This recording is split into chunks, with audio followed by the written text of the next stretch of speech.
You know, in the original movie, Peter Weller basically has like one scene to introduce this guy, you know, flip his gun in his holster before, you know, he gets transformed. What was sort of the most important thing in the early scenes of this movie before he gets transformed into RoboCop that you wanted to sort of communicate, or you knew was maybe most important to retain so that when he becomes RoboCop, this guy seems like the same guy? Well, it was two aspects. First, I wanted you to feel that he was a badass cop that was really good at his job, and he had an impulsivity, and he had a strong friendship with his partner. And then also that he was trying to balance that with being a loving family father, and you know, he's very much in love with his wife and taking good care of his son. Because I think the importance of that was that you really feel that he's losing everything that means anything to him. Sure, sure.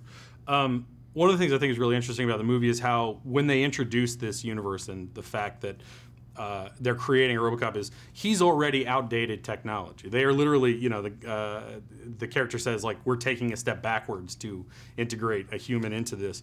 What sort of break did that give you on either what training you had to do or your ability to perform? I mean, you go in, they're comparing your performance to an actual robot. I mean, does that mean you're like, I don't have to be quite as good at this, or did it mean that you had to be, you know, that you had to step your game up, or did it give you a little bit of a break? No, you know, I didn't think I got much of a break there because the flaw that you know came up when you have a human inside making the decision is that he has empathy. So he would hesitate in situations where the robot wouldn't, and he would emote and feel for somebody that might have a treacherous agenda, and so when it comes to his movement patterns, and that's all that I can prepare for, I didn't get any break on that. I had to do my homework. Sure, sure.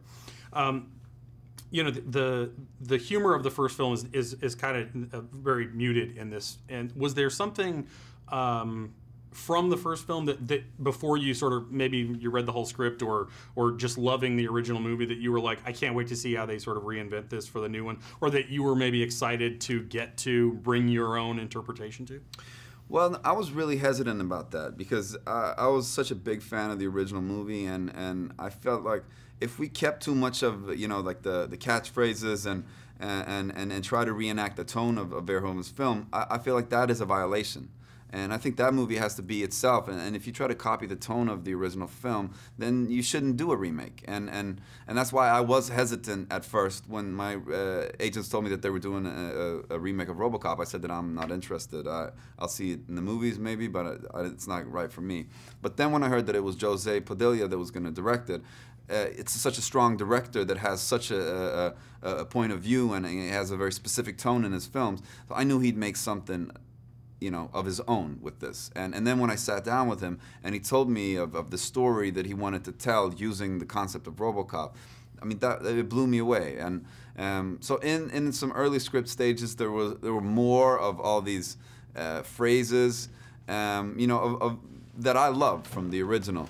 But they were part of that movie. Mm-hmm. So I think it both takes you out of our film and it is disrespectful to the original. So we limited to, you know, a couple of three. Just, you know, you have to have a little wink to the, you know, to the diehard fans of the original, and but it would have been a mistake to try to reenact the tone of that film. Absolutely, absolutely. Well, I was one of those diehard fans who was skeptical, but you did a great job in the movie. Cool, man. Thank you. I really appreciate that.